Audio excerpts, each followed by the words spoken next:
ঈদের আগে সদরঘাট মানুষে ভরা। সবাই বাড়ি ফিরছে আনন্দ আর স্বপ্ন নিয়ে। সাবধানে হাঁটো, ভিড় অনেক। আমি আছি, ভয় পেও না। তুমি পাশে থাকলেই আমি নিশ্চিন্ত থাকি। এই ঈদটা আমাদের জন্য বিশেষ হবে, আমাদের ছোট্ট বেবির জন্য। ইনশাআল্লাহ সব কিছু সুন্দর হবে। দ্রুত উঠুন, সময় কম, সবাই সাবধানে থাকবেন। ভালো করে বসো, শক্ত করে ধরো। কিচ্ছু হবে না, আমি আছি। আমার একটু ভয় লাগছে। ভাই, জায়গা খুব কম, একটু দূরে নিন। চেষ্টা করছি, সবাই শান্ত থাকুন। হঠাৎ দুই পাশের লঞ্চ একটু নড়ে ওঠে আর পরিস্থিতি বদলে যায়। রাকিব, আমি ধরে রাখতে পারছি না। আমার হাত ধরো, আমি আছি।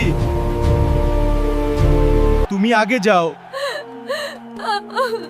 ওরা তোমাকে ধরবে না। তুমি ছাড়া আমি যাব না। এক মুহূর্তে সে তার স্ত্রীকে নিরাপদে তুলে দেয়। ও নিজের কথা না ভেবেই।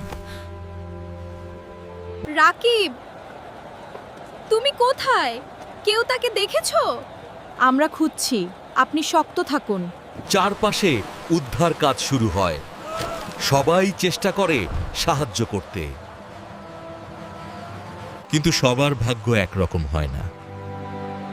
কিছু ত্যাগ চিরদিন মনে থেকে যায়। সে বলেছিল সব সময় আমাকে রক্ষা করবে। সে তার কথা রেখেছে। মানুষ তার জন্য দোয়া করতে থাকে, আল্লাহর কাছে শান্তি কামনা করে।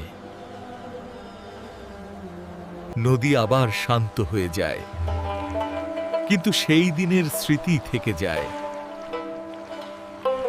তোমার সন্তানকে আমি তোমার গল্প বলবো। সে জানবে তার বাবা কেমন ছিল। ত্যাগ আর ভালোবাসা কখনো হারায় না, তা নতুন জীবনে বেঁচে থাকে। একদিন সেই সন্তান বড় হবে আর তার বাবার ভালোবাসার গল্প জানবে।